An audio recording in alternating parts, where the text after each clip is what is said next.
Well, I'm pretty excited about today's video because today I am opening this package. I got this in the mail from Raide Research, and it is their new 40-liter ski mountaineering and backcountry skiing pack. So I've been in the search for a new backpack for backcountry skiing. The one that I have is still in great shape.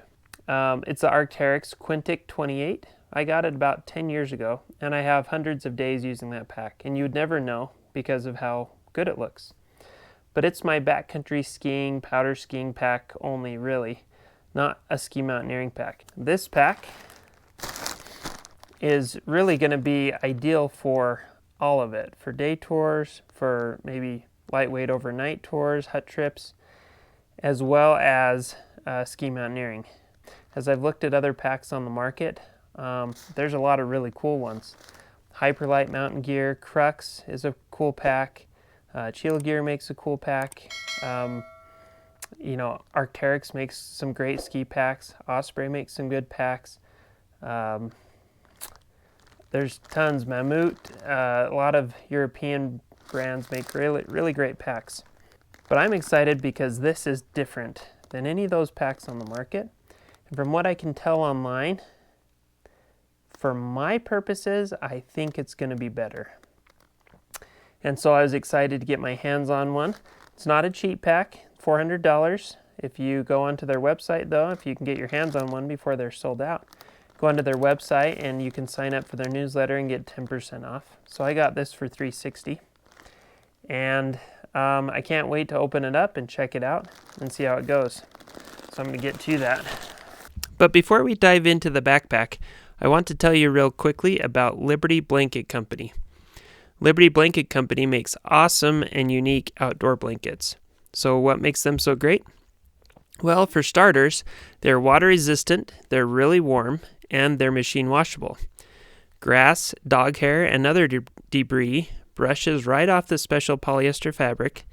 It has special features like the insulated foot box and the corner clips that help keep you warm and the blanket comfortably in place, even when the weather gets crazy. When you're done, it rolls up for easy storage. There are other outdoor blankets on the market, but none that have all the benefits of the Liberty blanket. And maybe the best part is that these blankets are a fraction of the price of other quality outdoor blanket brands. The blankets are big enough for 2 people and super luxurious for 1. So if you spend time outside camping, watching sports or concert, or you need something to keep in your car in case of emergency, check these blankets out. Go to www.libertyblanketco.com. For a limited time, you can use the code G30TV for 30% off your order.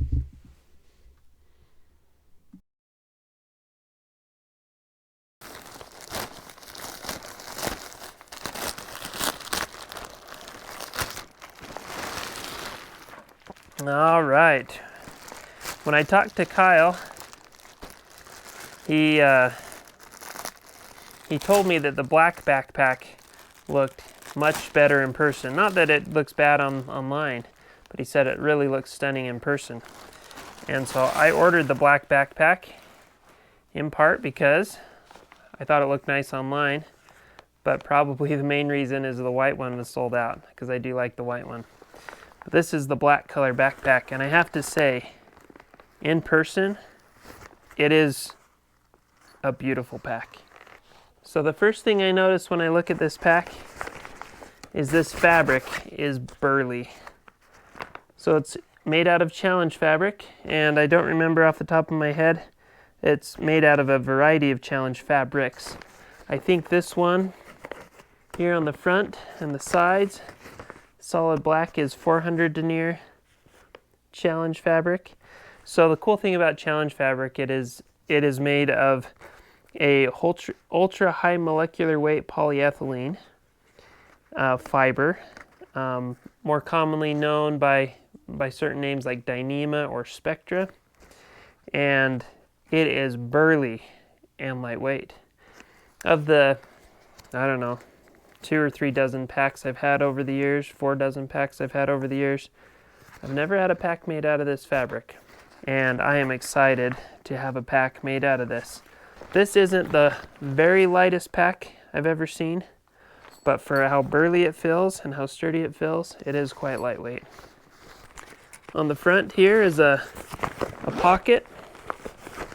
It's just a small pocket probably for some granola bars or some small items that you need quick access to. So that's just kind of a handy little pocket, waterproof zipper. Above that here we've got this pocket, which is a nice big stash pocket. You can fit a big jacket in there or skins or whatever. And then this part I'm pretty excited about. This top part here is nice and stretchy. Again, it still uses this UHMWPE fiber in this stretch fabric here, so it's super durable, but it's nice and stretchy. This is for your helmet. So your helmet slides under here, this is your helmet carry. And I'm psyched about that because there's so many companies online that offer packs, climbing packs, ski packs with a helmet carry system that are just fiddly and annoying, and I hate them. I almost always stick my pack or my helmet on the inside. Half the time I choose not to wear a helmet or take a helmet because I don't have room in my pack and I hate the helmet carries on the outside. So I'm pretty excited about that. That'll be really handy. I'll probably end up taking the helmet a lot more because of that. Underneath that pocket, you've got this zipper here. Again, waterproof or water resistant zipper. Looks like they're YKK zippers. This goes to your tool pocket. So in here, this is where you'll stick your shovel, probe, snow saw, some of those types of things. One thing I will say is that so far from what I can see, the sewing quality is really well done. I pay close attention to how well something is sewn, how well something is made. For one, because I know how difficult it is to sew something really well, how much attention to detail it takes. You can save a lot of money by being fast at sewing, but you can make a lot of mistakes. When you look really closely at the stitch lines, how it's put together, how the pieces are put together, the type of webbing, the type of fabric that's used, how things are bar tacked in high stress areas, like that, for example. I'll show you there. Like there's a bar tack on that because that's kind of a high stress area. All of those things add up to a much more durable pack, but they all take a lot more time, and that's why they're more expensive.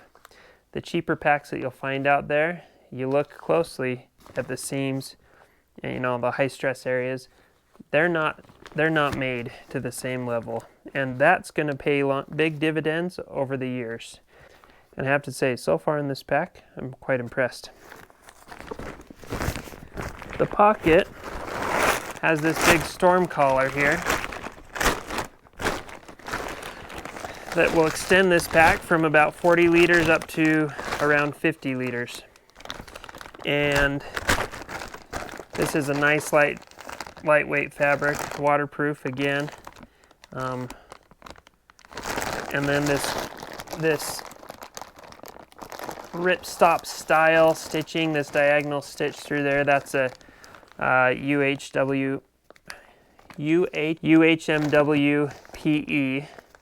fiber that runs through there, making this extremely durable for how lightweighted that is. The sewing, the stitch lines, beautiful. The webbing, really well sewn, reinforced. Got these snaps here. So one thing I love about this design here is this roll top closure allows it to be completely waterproof from above, which is really where most of the moisture is going to be coming. And I love that there is no top pocket to top out this backpack. A lot of backpacks, maybe the majority of backpacks, have those top pockets, and they drive me crazy. For anything but backpacking, essentially, all of my packs that come with those, I take the lids off and I leave them. I have one Arc'teryx climbing pack that I've had for 10 years. I don't think I've used the top pocket once. I got it the first day and took the top pocket off, and I don't think I've ever put it back on. So I love that this doesn't have a top pocket, but it does have a good way to seal out the elements with this. The other thing I love is that this top lid, you can roll it back. Not the top lid, the top collar here, you can roll it back on itself backward. And it has these little webbing straps that snap around this storm collar to keep it out of the way. Now, most of the time, because this pack has an opening from the back that we'll get to here, most of the time when I'm skiing, I bet I'm going to be getting in from that back panel. But when I'm climbing, I hang my pack up. If I'm at a belay, I hang my pack up on my belay. I don't want stuff falling out of my pack when I'm hanging off the side of a cliff. And so I love that it's a top loader as well as a back loader. And then I can seal my pack up just with this drawstring. So now I can get in and out of the pack really quickly, get to my stuff while I'm climbing, and I don't have to fiddle with that storm collar. If the weather gets really bad, I can use that storm collar to keep stuff dry. Snap this shut here. Roll it.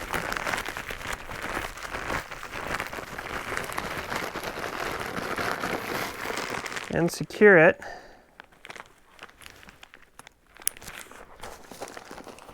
And then you've still got this pull closure. And this top part actually acts as a pocket.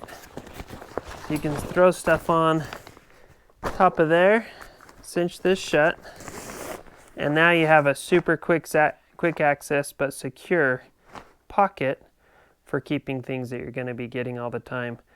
Nice long webbing here. Stick a rope under there, or who knows what else, a jacket. I will say I'm curious. These little side release buckles here, they are small. And I'm not sure how I feel about that. Sometimes I find these real small buckles, even though this is a glove-friendly design for these side release buckles, when they're real small like this and I'm trying to use them with bulky gloves, they can be a little trickier and a little more difficult. So we'll see how I feel about that. I understand why they went with the small stuff, because they're using the small webbing to keep weight down. And it looks great. Yeah, I'm just curious. We'll see how that goes. If you look here though on this webbing, bar tack there to reinforce that.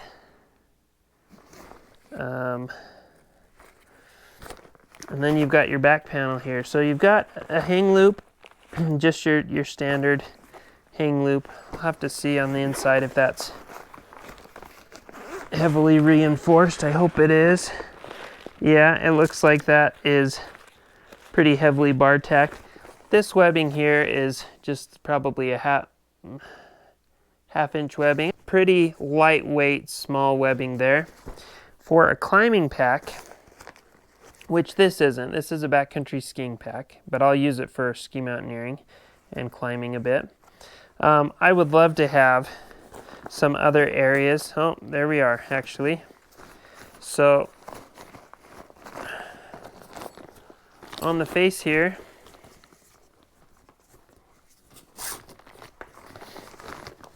you've got these two loops of webbing. If I'm going to look at this on the inside,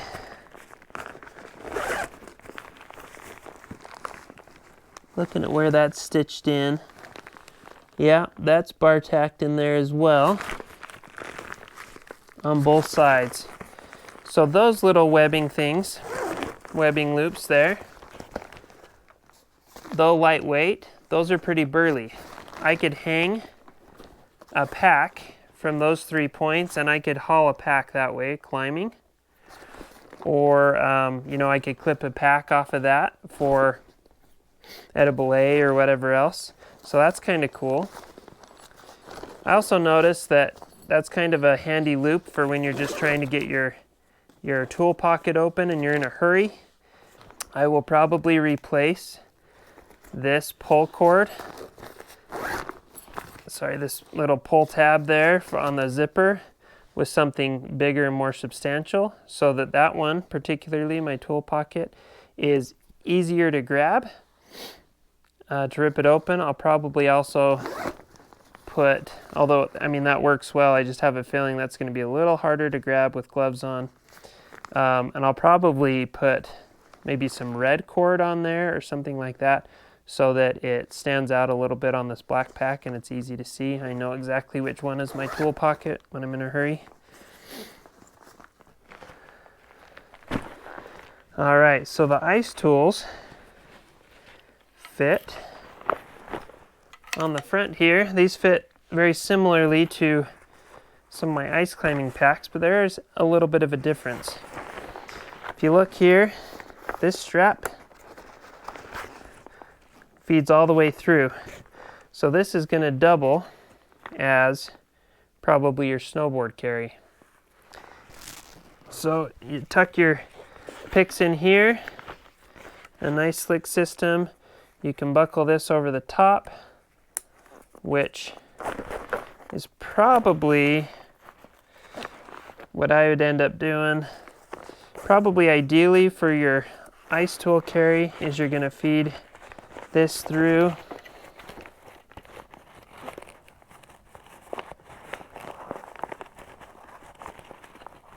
There we go. Feed this through the little tunnel there and snug that up, and that's going to hold those in. That'll hold those in much more securely, but I have to say, trying to get that through there with gloves on be a real pain. So because of that, I think that I would probably carry my ice tools with this strap over the top and just snug that up. And those are secure. Those aren't going anywhere. It's just maybe doesn't look quite as clean. That's fine though.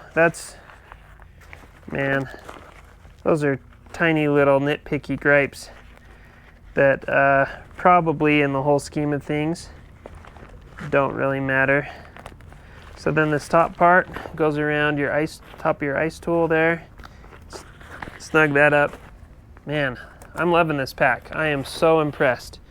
I would say it's not perfect, but it's about as close as I think any pack that I've seen for this purpose, for a ski pack.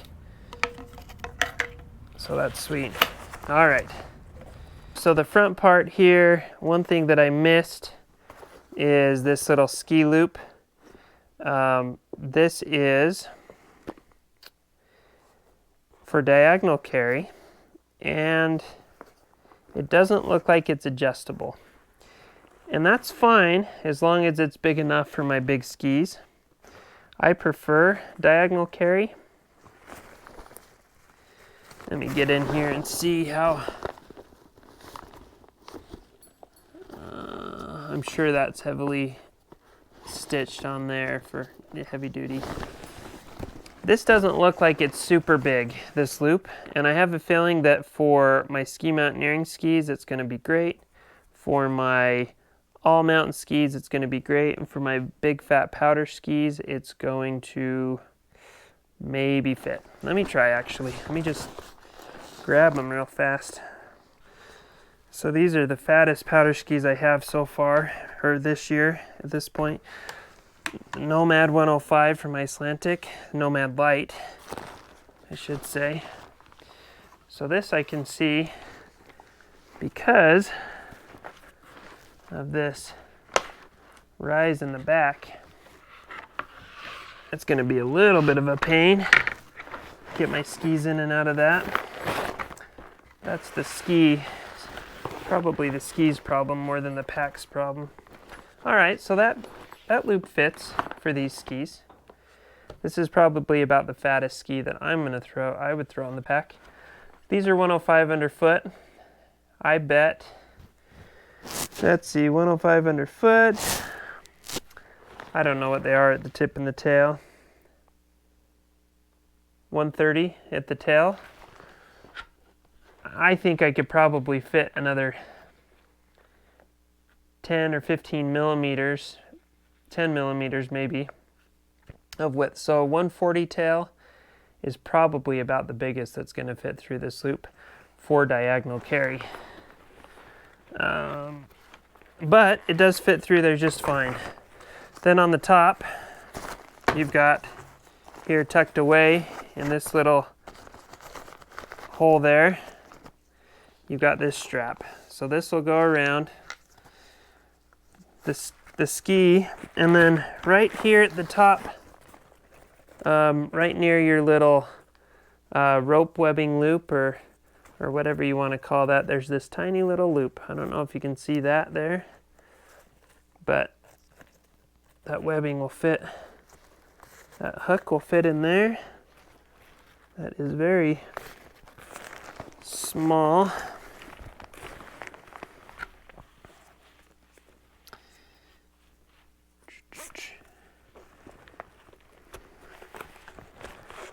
Wow, that is precision sewing right there. That loop is just big enough for that G-hook to fit through there fairly easily, but not come out easily when you don't want it to. So anyway, so you hook that on. That'll hold your skis. Diagonal carry. That's a slick system. We'll see how well this webbing holds up to those ski edges if I'm carrying them on my pack a lot. And we'll see how well I like this G-hook here in this webbing. Time will tell. I love it when I've got bare hands in a warm house. When I'm in the mountains and I'm trying to put this on with gloves or it's really cold, I think that could be annoying just because of how small that is. But I have to say, the sewing on that, the size of that loop, you have to be real precise in sewing that, and that works quite well. So yeah, time will tell. We'll see how that goes, and we'll see how well the webbing holds up. Now jumping to the sides here. We've got these compression straps here on the side. They're, if you look here on the edge, it's reinforced with Hypalon. And that is going to protect your webbing against the sharp edges of your skis. That is a really cool detail that I didn't know about. This top part here, this top strap comes off, so, but the bottom one doesn't. So you're going to slide your ski tail in there, clip this over the top. So that's great. All right, let's take a look at the pack face here. So we've got the harness. It's not adjustable, so you're not going to get the perfect fit for each person's size.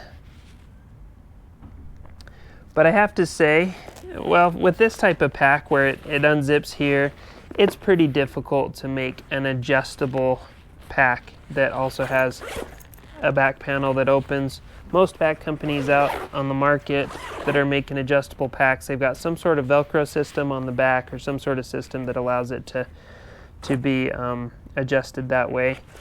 This, obviously, because this back panel opens and unzips, it's not going to be able to have that same type of adjustment. So I think the benefit of being able to access the back outweighs the benefit of having an adjustable pack to really dial in the fit. If you're carrying really heavy loads with a backpacking backpack, that's when dialing in the fit is so important. You're not going to have massive loads on this type of pack, so that's probably going to be less of an issue. So this pack that I got is a large, extra large, and on their website, in the description, they have some suggestions on what size you should get based off of your height. I am 6'2", but I have a fairly long legs and a short torso, so I'm like an 18-inch torso, which is fairly short for my height. But I find that on most packs I'm between a medium and a large. I went with a large, extra large on this because they suggested that if you're 5'8", 5'9", or taller, somewhere in there, a large, extra large is the size. So I obviously went with that. A small medium is probably what I would get for my wife, who's 5'8". But yeah. So looking at this back panel, the foam is a porous foam, so it's going to breathe a little bit better than your standard winter foam. But what you'll notice is that it's not an open mesh like a lot of summer packs are.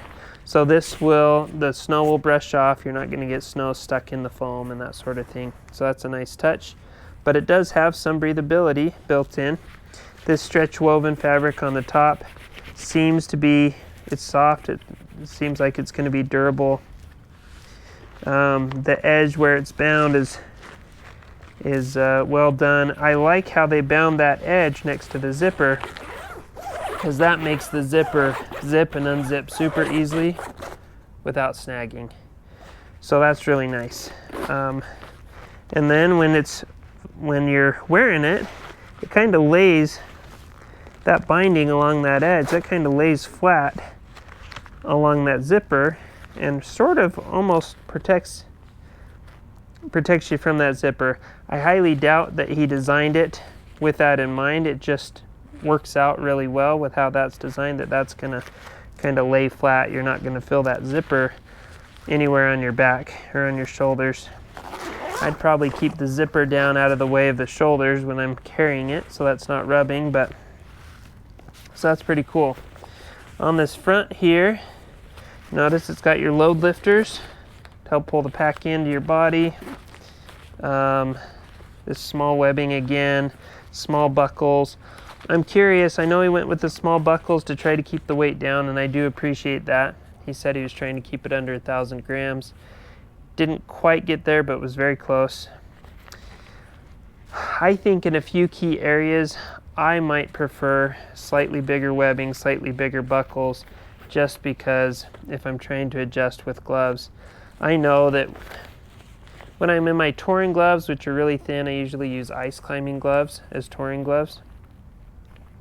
I'll be able to manipulate those okay with that, but if it's a cold day and I have a thicker glove on, those are going to be a little trickier to adjust.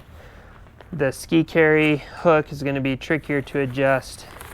Some of those things are just going to be a little bit more of a challenge. So time will tell. I have to go test it out to see if those are going to be an issue. I might find that they're not an issue at all, but sitting here in the house thinking about it, I think those could be areas where I run into problems.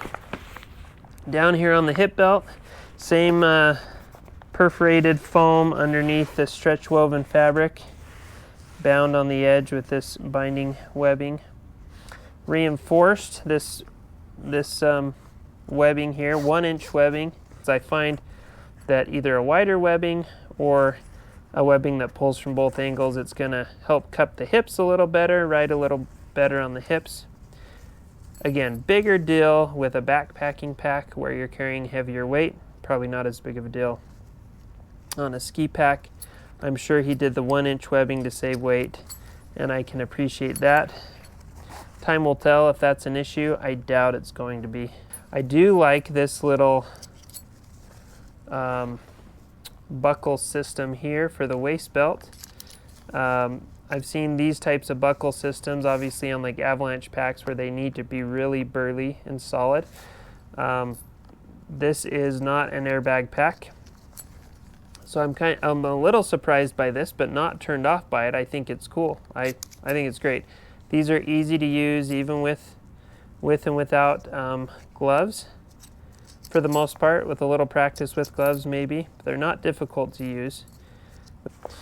On this right side here, you've got a stretch pocket Again, UHMWPE fibers here in this stretch fabric, so that's super durable. And I like that. That's going to be handy. And on this side, you've got a gear loop for hanging whatever gear. If you're crossing a glacier or you're doing some more technical climbing with your ski mountaineering, you can clip on some gear there, so that's pretty handy. On the shoulder straps, this strap, just a pretty basic strap with this challenge fabric on the face, and this sternum strap slider. On the sternum strap you have a whistle, and on this other side you have, I thought this was a cool idea, you've got this little webbing strap that has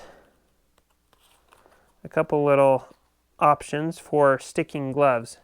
So if you're on the move, you have to pull off your glove and stash it while you grab your phone, or you're doing something without gloves on, you can stash them here, here, and it'll hold on to your stuff. It's got a, if you see, this is, webbing is sewn onto a bungee. That's something that I like the functionality of it now. We'll see how durable that is over time. All right, I think the last thing is I need to open this pack up from the back here and take a look on the inside. So on the inside, that is actually a pretty good size opening there. Let me fold these back here. It's a pretty good size pack. I can fit a lot of gear in there. I could do a hut trip with that. I could do probably a lightweight overnight ski tour with that.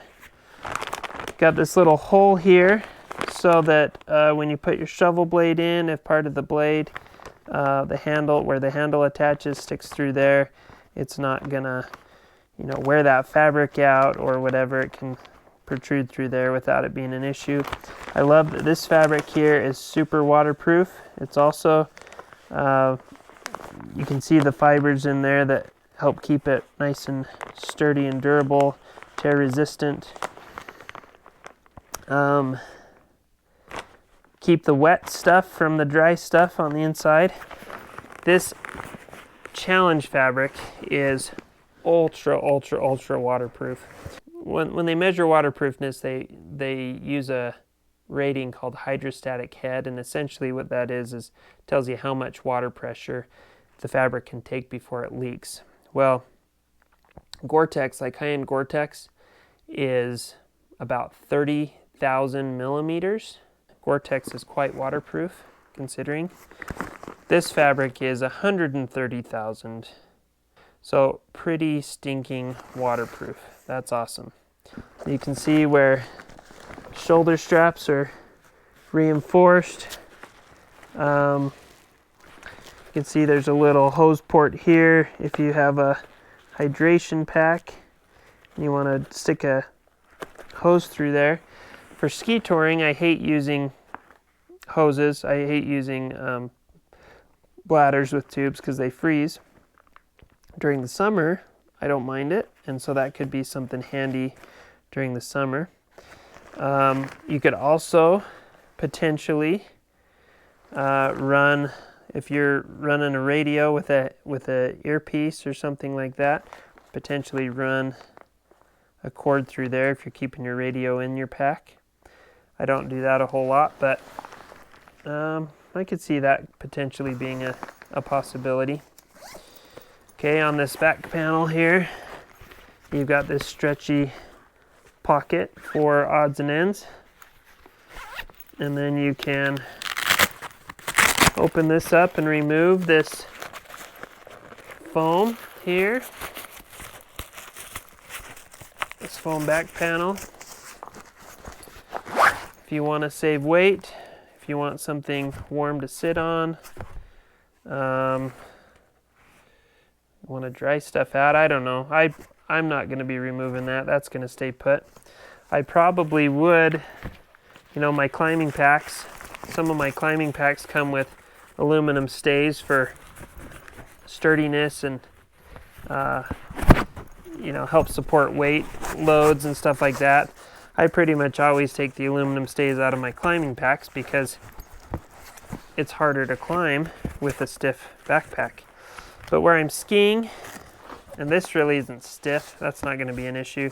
This is just going to help protect my back from feeling any lumpy objects or whatever. So I'm going to just keep that in the pack, and I'm not going to take that out. But nice to know it is removable if you really want to. If you have an objective where you got to be as light as possible, that's an option for lightening your pack.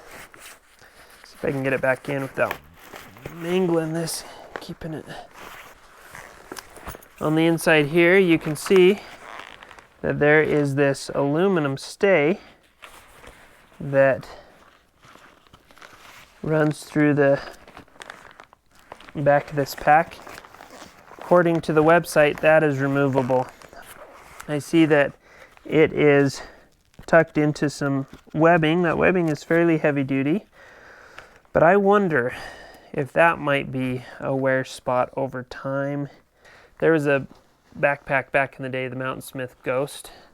It was a pack that used a fiberglass stay around as its frame support. It's a really comfortable pack. It carried really well. But one thing that some people said during that time is they had failures of where, particularly from thru hikers who were using that pack for thru hiking, where that frame was sewn into place, that frame would wear a hole and it would fail there. I don't think we're going to have an issue here. It feels like any sharp edges on that aluminum are, you know what, I'm going to pull this out actually. I want to take a look and see.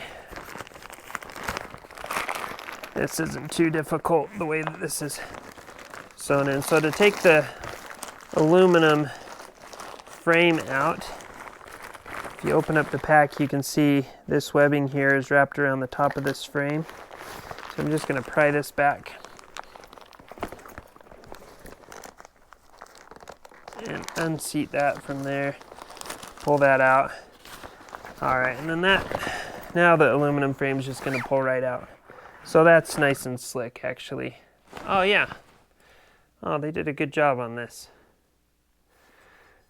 So if you see the end of that aluminum stay, they press fit a smooth cap on the inside there. Press fit, they like, well, yeah. Anyway, that's good. That's better than what they did in the Mountainsmith Ghost. This is probably, because that's smooth, that's probably not going to wear any holes in anything. So I think this is going to last a long time without any problems there. So I'm glad I pulled that out. So I could take a look at that. That gives me a little bit more confidence in the design of that. So shove that back in here. Feed it into its webbing home there at the bottom. That is sleek. The way that goes in and out there, easily removable, easy to put back in. I like that.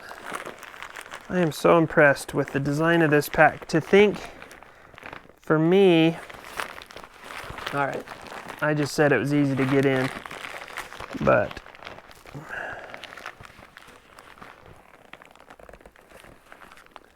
the frame comes out easily, and I'm sure there's a technique to this that'll make it go in easily. I just haven't figured out that technique yet. It's a sturdy frame though. Looks like maybe that's 7mm aluminum tubing, I'd guess. I think I might have even read that on their website, that 7mm. I'll have to look to make sure, but That's kind of what it looks like to me.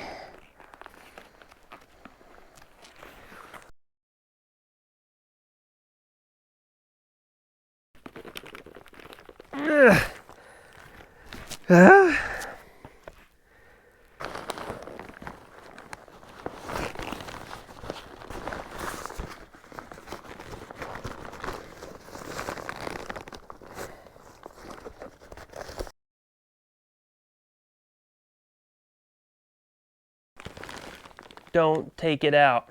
Don't take the frame out. It's not worth it. I have no idea how to get it back in.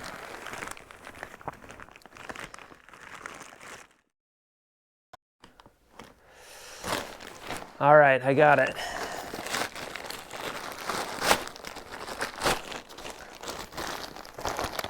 This is how the frame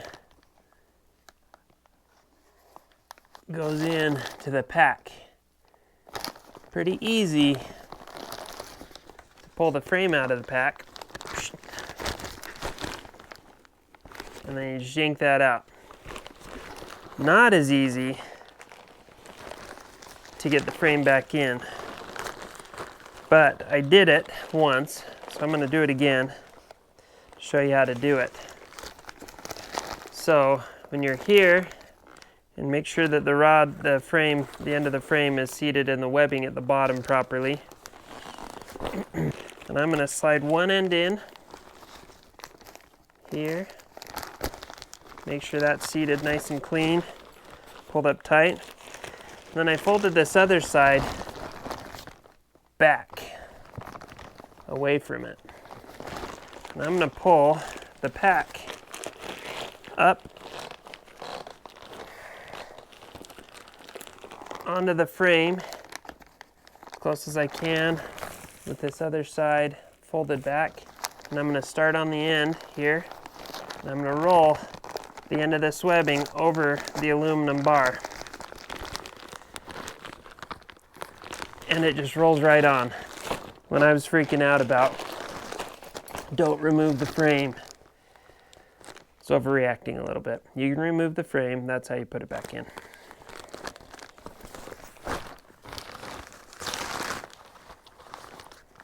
Oh no! I missed the webbing on the bottom. Let's try this again. Maybe that's why it went in so easily that time. Maybe down here. I'm gonna try to, oh, haha. That's why it went on so easily. Because, oh, come on. Oh, oh, oh, oh. Just don't take the frame out.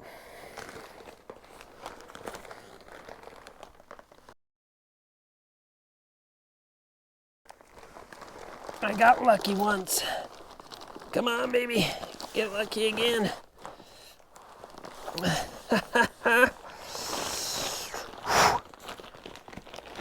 Got lucky twice. I'm not taking that out again. All right.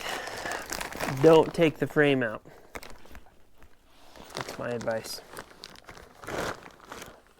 All right. Everything else about the pack, pretty awesome.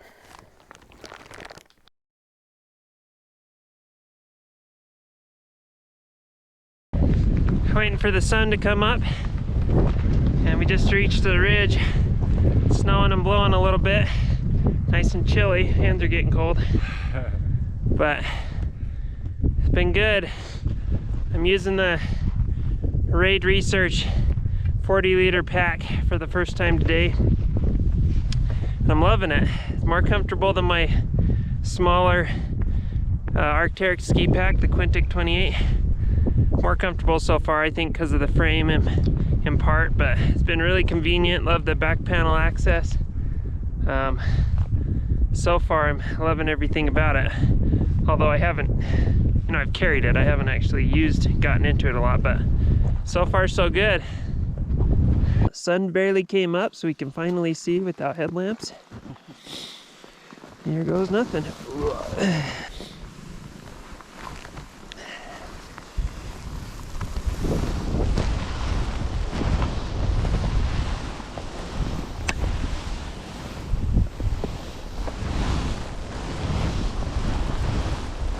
Oh, that's some good skiing. Woo, baby.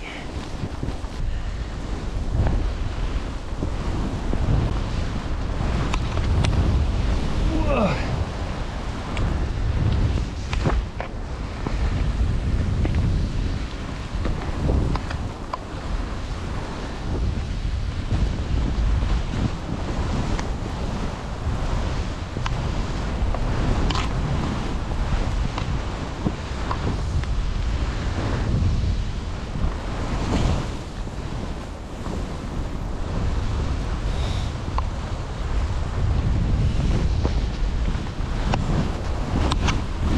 Whoa.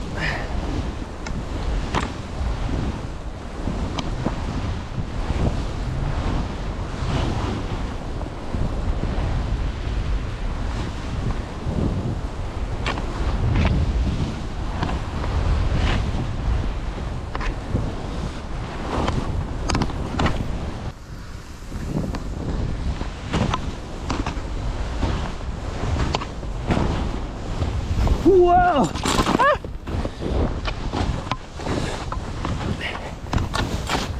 Whoa!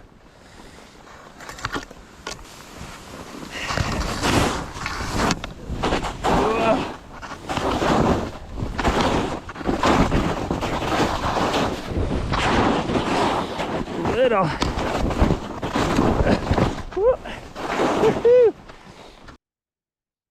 All right, it's been about a week since I got this pack. I've been able to go out and use it a little bit. And I have to say, it's been awesome. Really a cool pack. I won't do a thorough review right now because I really haven't used it enough to do a thorough review. But the little bit that I have used it, it has exceeded my expectations.